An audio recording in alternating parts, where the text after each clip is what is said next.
I want you guys to kind of come with me through a little bit of back in time here in the last few years, and I want to give you a fun video where you guys can just take it how you want, and it really shows perspective. And I think that's what this video really should be titled, is just perspective. First, we're going to start with Core 2021. This product came out in the middle of 2020's disaster, lockdown, quarantine, tangerine. We're all going to come to an end. Magic's going to go to zero. Who's going to buy cardboards when the world's coming to an end?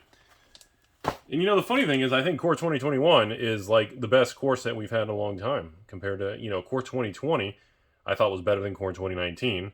And I thought Core 21 was better than Core 20. And I still like the set, and I think it's going to age very well. And it's just funny to look back that now that it's going on a year old and it's only going to be around for a couple more months. And it's kind of weird to think, well, it's a nice 2020 product for you folks, Next over here, we got Theros.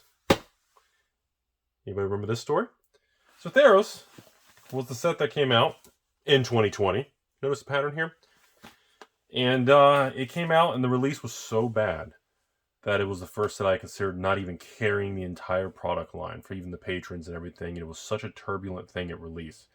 Like the booster box prices, the expected value was like $50, $60. Stores were panicking to unload them at release. And, that's something that a lot of people who haven't been in the industry a long time don't understand, is that it's very easy to be upset at an LGS or a store for making XYZ amounts of money when things go perfect and are a huge success, but they don't understand that these stores assume a lot of risk, and sometimes a release comes around and you can lose a lot of money. So it's kind of funny now that this 2020 product is coming to the end of its life cycle. Theros turns out to be, I think the curse of Theros is actually going to be broken. I think this second wave of Theros is actually going to age really well. And I think this 2020 era product is going to have above average returns and everything similar to the 08 era products.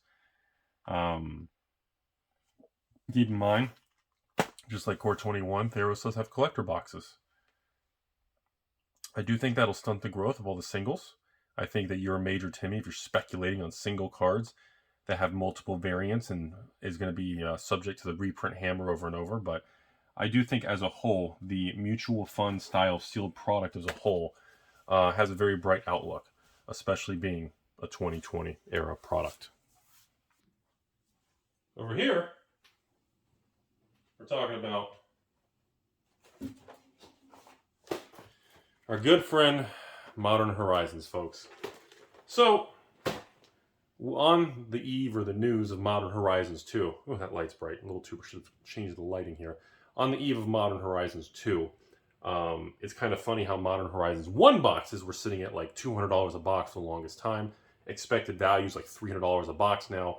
And with the massive price increases coming from Papa Wizards and Papa Hasbro, suddenly Modern Horizon 1 boxes seem really cheap at anything below $300. The whole market went crazy to get the rest that they could find on the open market. And as a product that came out of the gate really strong, moving forward, I don't think anyone's surprised by it. This is kind of what we all expected. I mean, there's not even much to say on Modern Horizons. We all knew this was going to be a product that really wasn't going to have a lot of concerns. And I mean, nobody should be surprised by that at all. This should surprise nobody at all. Core 2020. Yeah, Core 2020. This is a product over here that has already made tremendous moves and has already gone from the $80, $90 booster box price point to about, $120 to $140 range, expected values to the roof. And again, see the year in the box, came out in 2019. Most of its life cycle was 2020. To be completely honest with everybody, are you surprised? It's a 2020 where most of the life was a 2020 era product. It was a good core set. It was way better than 2019 core. They increased the value. The product's going to do well. Interesting perspective, isn't it? I think it is. Okay, here's a good one for you all. Core 2019 over here. So Core 2019, I thought the product was decent. The market and stores got hit. They got clobbered. They didn't make money on it. There was a lot of stores that took losses, stores that did mass box openings on it. This was the set that didn't even have a rare that you could sell for over $3. So you could open a pack, even if you open a normal pack. Like, unless you hit a mythic, which there's a handful of mythics that were 10, 20, 30, unless you hit it, I mean, every other rare was a loss. It was a very tough time. It was a lot of negativity. It was a tough time. Core 2019 means the life cycle was infamous 2018 bear market, and of course into 2019 recovery. Excuse me. Sparky! I really need to get a bigger place. So Sparky over here, printed to oblivion. Whoa! So this is a product that, quite frankly, was an amazing product. Everybody knew War of the Spark was a home run product. We knew when we saw the original trailer on YouTube in 2018, 2019. 2019, the negativity towards it was that it was printed so much, it would never rise in value, and it was just going to be piled in everyone's basement, in closets, and it would never go up. Other side of the coin, the bulls and the anti-bears on the market would say things like I said. No collector boxes, nothing flashy. There's one item. War of the Spark is now over $150 a box. Long term, it's probably going to be a $2, $3, $4 booster box very easily. It could very easily be the next $500 plus Call It style box, even without lottery cards. Kind of a crazy world we live in, folks. Well, oh God. Kind of a crazy world we live in. Ravnica. You know, Guilds of Ravnica. Ravnica Allegiance came out. Everybody made fun of it, including myself. Return to Ravnica, and they're out of ideas. I mean, Ravnica Part 3, Ravnica Cubed. Yeah, I know. But the funny thing about it is, the third wave of Ravnica is better than Return to Ravnica and the Gatecrash Dragon's Blade. The third time around is actually substantially better than the second time. That's very, very unusual. Usually in Wizards' behavior, the original is always king. The second is kind of the queen, the second best. And then the worst is the third time around, because they keep diluting the value of the product. Unfortunately, that didn't happen, or fortunately for many people. Ravnica Guilds and Allegiance are probably going to continue to age very well. They're already a little over $100 a box, and that was a very popular selling product at release, and I'm not surprised to see the movement. I'm actually a little surprised it hasn't caught up to like Core 20 or War of the Spark from that era, if you want me to be completely honest. Let's jump even further back. I'm on Kitty Cat. So Amon Ket, folks, was an absolute terrible. It was the LGS Destroyer era with its good friend over here, Hour of Devastating Your Wallet. These products were so bad, stores literally stopped buying Magic the Gathering products from distributors, and there was substantial damage to the game. Literally, I would say at least, I mean, honestly, I'd be one to say it. I'd say hundreds of stores started to back away from Magic. Stores who did mass box openings on these products at release lost probably 30-40% of their money. It sold bad. I mean, even when I was doing Patron boxes for $79 back then, they barely sold. If you cracked them for single cards, you got clobbered. Even if you hit a lottery card or a masterpiece or a Yu-Gi-Oh card, you still lost money on the box. It was a terrible time to be a part of Magic. And yes, long term, sealed product prevailed, but it was a very challenging time, folks.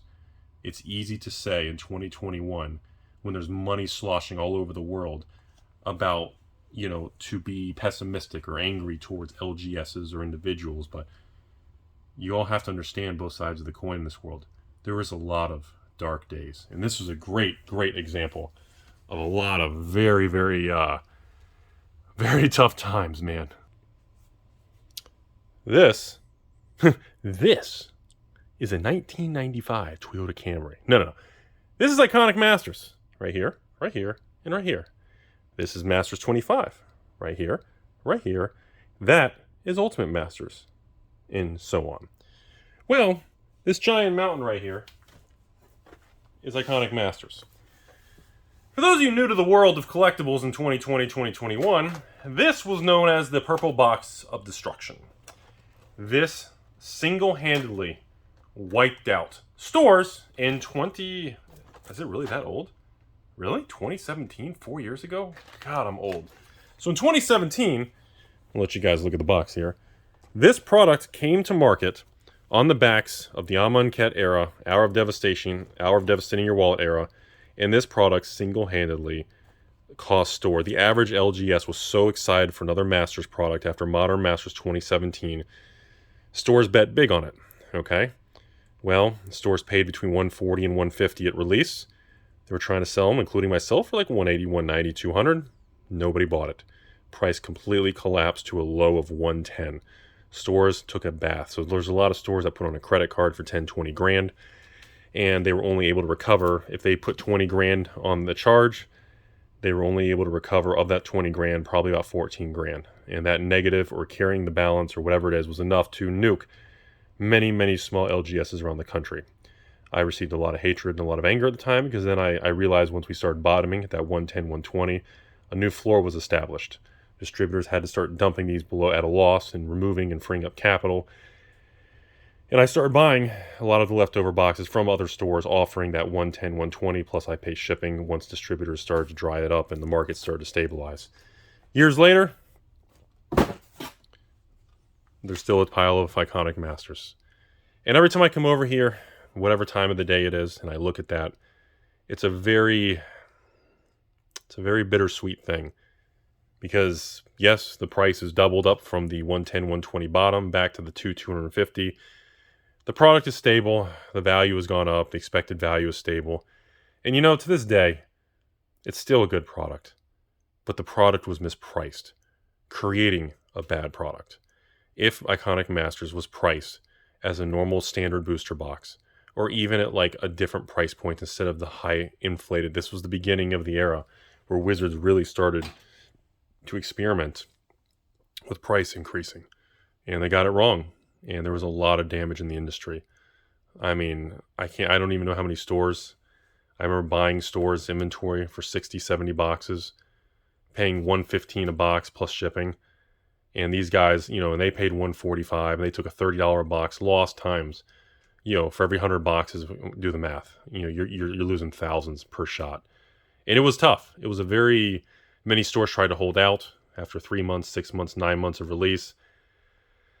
And as time went on, the product eroded, didn't do well. There were some distributors under a fake name on eBay, dumping thousands of boxes, trying to raise capital. It went from bad to worse. A lot of people tried to ride out the storm. The storm didn't end. It got darker.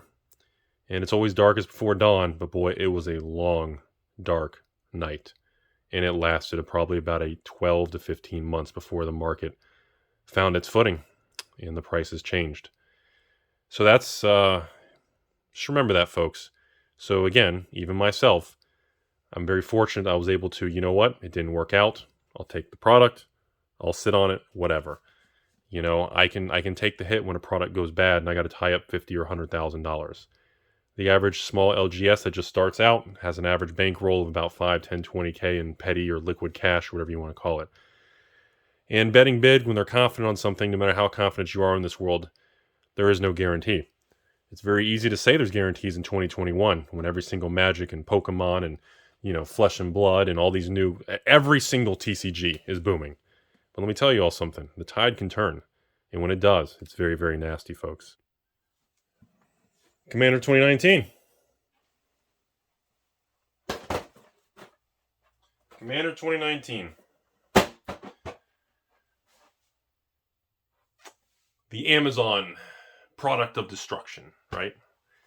So Commander 2019. Yes, I know recently it's reinflating in price and it's doing okay and all that fun stuff and everything. But yeah, $250,000 bet. $250,000 of getting it wrong. Some of this I've actually been buying on Amazon myself when they were doing those clearance things in 2020 and they were unloading inventory and everything, and I added to my position.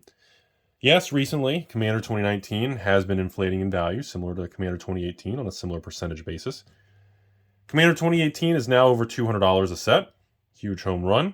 Commander 2019, after bottoming out to that $90 to $100, it is finally back up to $130, $140, and is on the move. Yes, after waiting and waiting, again, years, unfortunately the side effects of overprinting and dumping at Amazon does have long-term side effects. Unfortunately, I couldn't sell it. I mean, it is what it is. I think eventually I'll run a sale, maybe like a Commander 2018-19, like a Commander Through Time bundle or something silly. I don't know. We'll do something fun. And overall, I look at it and I come to this location. And I look at this back dark corner of the Indiana Jones warehouse vault, and I say to myself, I don't know if this is a regret. I don't know if this was a mistake. I don't know if this is going to turn out to be something amazing. I just don't know. But again, it reinforces there are no guarantees in this world, and sometimes things go wrong. Pokemon in a bathroom. All right, we've been over this enough. We don't need to talk about this. All the pre-release kits from 2020 from all the stores that weren't even allowed to open. Yes, folks, you heard me. All the stores from Core 21 that came out in 2020 all the way to Ikoria from 2020 release when stores weren't allowed to open. Yeah. All the leftover pre-release kits. And I know as well as you all know, in the future, they're going to age well. Everybody knows Ikoria and these sets are going to do well. We all know it in the back of our mind. And it's a bittersweet thing once again. These are all, the average LGS gets 1, 2, maybe even 3 pre-release cases. And these are all stores that weren't allowed to open, or they went out of business once they did open. They didn't pay their bills, and it's just, it is what it is. Megacorp! A really cool card game that I really wish I had worked more with the company before they just stopped and walked away and everything. And really awesome card game. I genuinely thought that would have been like a flesh and blood type thing, success. The game has so much good potential, and it really sucks. I really hate to see that. Every time, I hate even looking at this. Exodus. Same thing, Love the game. Love the brother and sister. Love the people involved with it. Love the product. I just wish that the distributors would work with them more or get more product. And I just wish there was more oomph behind it, because I genuinely always felt it had potential. But it's a tough world out there. It really is tough. It takes a lot of money, a lot of time, and a lot of risk. And people don't always appreciate that enough, Star Wars. What the hell happened to Star Wars? It used to be so cool. The dustiest box of alliances you'll ever see in your life. And it's like a flippin' $4,000 box. Only in 2021. I don't know, but I really like that outfit. Why won't somebody bring back Legends of the Five Rings? Flippin' love this stuff. Somebody bring it back! The moral of the story, folks, is we just don't know. We just don't know. And I think the public needs to really understand that when dealing with collectibles, because it's so easy to attack these small stores around the country, and it's so easy to be upset at each other over high prices, low prices, price swings up or down. The amount of patrons who send me amazing messages and how much they love me when they bought Time Spiral Remastered from me. They bought a 3-pack of Time Spiral, and they made $1,000 profit in 2 weeks. And I'm like, look, I'm happy for you, but at the same side, I get messages when people buy a box and it drops $5 after they bought it. The world of collectibles is a very long journey. It is a marathon. It is the long game. The wealth is made in the long game. People who stick with it, people who can ride out the short-term market noise, they can just zone out of it. They can stay the course. They can grind through the storms. There is a lot of money in the end when you make it there. It's a lot of challenging psychological battles with yourself, your customers, the different card games, the different industries, Papa Hasbro, the new games, Pokemon, all these. It's a very complicated thing. And I just think it's important for everyone to sometimes take a moment, zoom back, and reflect of these ups and downs. because I feel like so many people have just jumped in the last 6 months, and all they've seen is just rocking emojis and diamond hands, and everything just makes millions of dollars. And for those of you who've been around, a long-term patron, a long-term viewer of my channel, a long-term anything around the United States or the world, you're aware what we're experiencing is not normal. I don't know how long it's going to last. I don't know if this is the tippy top, and tomorrow morning the whole world's going to start slowing down. I don't know if this continues for another 1, 3, 5, 10-year cycle. We don't know. Nobody does. Nobody predicted 2020. Nobody predicted 2021. The most important thing we can do is just keep the ship straight and just push through the waves. And it's important to take a moment, look back at everything, and remember how many products had ups and downs. Because I really feel we're in a time nobody remembers what's the past. The world is moving so fast. The prices are moving so fast. There's so many products. We've lost sight, including myself. Everybody has lost sight of what we've been through in this world.